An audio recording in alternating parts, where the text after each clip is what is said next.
हो, तुम्ही थंबनेलला पाहिलात ना, अगदी बरोबर आहे. आज आपण भेंडी त्याच्यामध्ये बटाटा घालून आणि बेसन घालून अगदी मुलांच्या टिफिनसाठी असो किंवा नवरबाच्या टिफिनसाठी असो अशी चमचमीत ही भेंडी मसाला करणार आहोत. व्हिडिओ कुठे स्किप न करता शेवटपर्यंत बघा, म्हणजे तुम्ही सुद्धा नक्की नक्की ह्या पद्धतीत सगळ्यांना आवडणारी ही भाजी कराल. चला मग वेळ न करता आजच्या व्हिडिओला सुरुवात करूया. तर इथं बघा 250 ग्रॅम इतकी भेंडी घेतली. ही भेंडी स्वच्छ धुवून पुसून घेतली.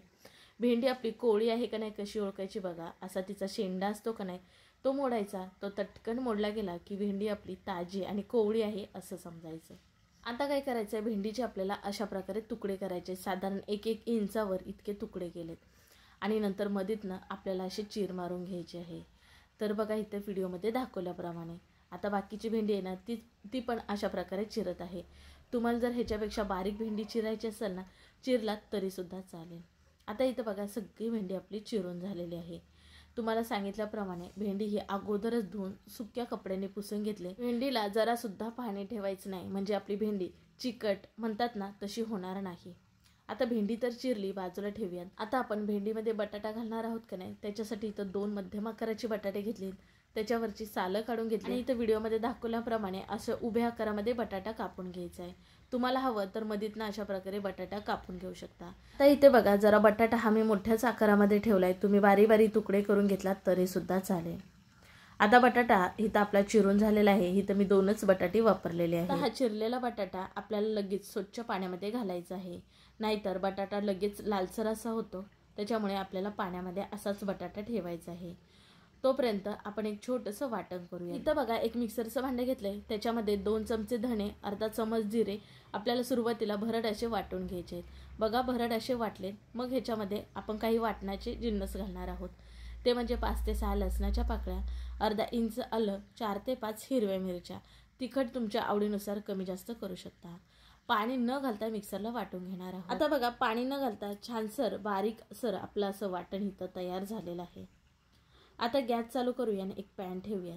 आपल्याला ह्याच्यामध्ये बेसन पीठ घालायचं आहे. बेसन पीठ आपल्याला कच्चं वापरायचं नाही, तर आपण हलकंसं सोनेरी कलर येऊसपर्यंत बेसन पीठ भाजून घेणार आहोत. साधारण अर्धी वाटी इतकं बेसनचं पीठ घेतलंय आणि चमच्यानी प्रमाण सांगायला गेलं तर 4 चमचे पोहे खायचे इतकं बेसनचं पीठ घेतलंय. बेसनचं पीठ आपल्याला छान भाजायचं आहे.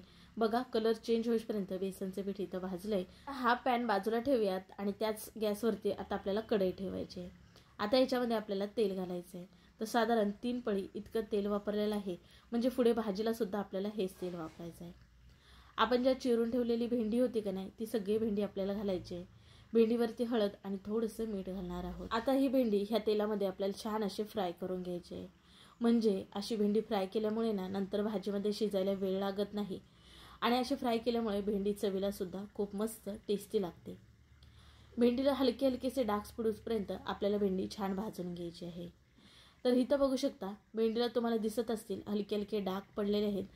तर आता आपण ही भेंडी तेलाबाहेर काढून घेणार आहोत. तर बघा इथं अगोदरचं तेल असल्यामुळे आता वरून काही एक्स्ट्राचं आपल्याला तेल घालायला नको.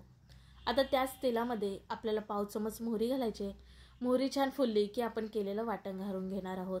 म्हणजे एक्स्ट्राचं आपल्याला लसूण किंवा मिरची बारीक चिरून घालण्याची गरज पडत नाही. सगळं आपण मिक्सरलाच बारीक करून घेतलेलं आहे. आता छान असं तेल सुटूसपर्यंत आपण परतून घेणार आहोत. ह्याचा हलकासा कच्चापणा जाईसपर्यंत गॅस स्लो ठेवायचा, नाहीतर आपला हा मसाला करपू शकेल. आता ह्याच्यामध्ये आपल्याला घालायचा आहे जो बटाटा आपण चिरून पाण्यामध्ये ठेवला होता, तर तो आपल्याला बटाटा आता घालायचा आहे. याच्यावरती थोडंसं मीठ घालूया, 1/2 चमच इतकं, म्हणजेच की बटाटा आपला लवकर शिजला जातो मीठ घातल्यामुळे. आता आपल्याला पुन्हा हे छान असं मसाल्यामध्ये मिक्स करून घ्यायचं आहे. बटाटा मसाल्यामध्ये मिक्स झाला की आता आपण ह्याच्यावरती झाकण ठेवूया आणि एक 2 ते 3 मिनटं असं शिजून देणार आहोत. आपल्याला जरासुद्धा पाणी घालायचं नाही, वाफेवरती आपला बटाटा शिजला जातो.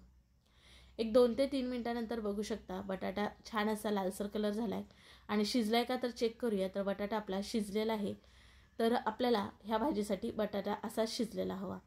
तर आता आपण ह्याच्यामध्ये काही मसाले घालूयात. ते म्हणजे 1/2 चमच लाल तिखट, 1/2 चमच हळद, अर्धा चमच गरम मसाला घातलेला आहे. हा घरी केलेला गरम मसाला आहे म्हणून इथे थोडाच वापरलेला आहे. मसाले घातल्यानंतर छान असे सगळे आपण मिक्स करून घेणार आहोत. मिरची घातल्यामुळे तुम्हाला लाल तिखट नाही घातलात तरीसुद्धा चालेल. आता आपल्याला फ्राय केलेली भेंडी जी आपण बाजूला ठेवली होती का नाही ती भेंडी घालून घ्यायची. आपल्याला गॅस कुठेही वाढवायचा नाही, बारीक गॅसवरतीच आजची आपल्याला भाजी शिजवून घ्यायची आहे. बटाटा शिजवत असताना सुद्धा बारीक गॅस करून ठेवायचा, म्हणजे छान असा तो शिजला जातो. आता इथं बघा छान अशी भेंडीसुद्धा आपली मिक्स करून झाली. मग आपण जे भाजून ठेवलेले बेसन होते ना ते घालून घेणार आहोत. बेसन हे भाजूनच घालायचं आहे आपल्याला, जरासुद्धा कच्चं बेसन घालायचं नाही, नाहीतर ही भाजी तितकीशी टेस्टी होत नाही आणि हे बेसन आहे ते टाळ्याला चिटकलं जातं, त्यामुळे तुम्हाला ही काळजी घ्यायची आहे. आता आपल्याला घालायचं आहे चवीप्रमाणे मीठ. मीठ जरा बेतानच घालायचं, कारण आपण भेंडी फ्राय करत असताना मीठ घातलं, पुन्हा बटाटासुद्धा फ्राय करत असताना मीठ घातलेलं आहे. मीठ घातल्यानंतर पुन्हा आपण छान असं मिक्स करून घेतलं. आता झाकण ठेवूया 1-2 मिनटासाठी. गॅस आपल्याला बारीकच ठेवायचा आहे, कुठेही न वाढवता. आता वरून घालणार आहोत आपण बारीक चिरलेली कोथिंबीर आणि ह्याची चव वाढवण्यासाठी थोडासा लिंबाचा रस घालणार आहोत. ह्याच्यामुळे आपली ही भाजी छान आंबट तिखट अशी होते. वरून आपण कोथिंबीर लिंबाचा रस घातला, त्यामुळे आता पुन्हा छान असं आपण मिक्स करून घेणार आहोत. तर इथं आपलं भेंडी आणि बटाटा मसाला तयार झालेला आहे. अगदी मुलांच्या टिफिनसाठी द्या किंवा नवरोबाच्या टिफिनसाठी द्या, डबा फस्त करून येणार ह्याची मी तुम्हाला गॅरंटी देते. तसं बघायला गेलं तर मुलांना म्हणालात तर भेंडी बटाटा आवडतो, मग तुम्ही जर अशी मिक्स भेंडी बटाटा भाजी केलात तर ते आवडीने खातात. वेगळी काहीतरी भाजी तुम्ही नक्की कधी केला नसाल तर करून बघा, आणि करायला सुद्धा सोपी आहे, अवघड असं काहीच नाही. आपण फक्त एक वाटण करायचं आहे आणि ही तुम्ही भाजी झटपट प्रकारे करू शकता. कसा वाटला व्हिडिओ नक्की कमेंट करून सांगा. व्हिडिओ आवडल्यास पटकन एक लाईक ठोका बघू, आणि हो चॅनलला सबस्क्राईब केलं की नाही, केलं असेल तर ठीक आहे, पण नसेल केलं तर पटकन सबस्क्राईब करा, व्हिडिओ शेअर करा. चला पुन्हा भेटू अशा नवीन एका रेसिपीमध्ये. तोपर्यंत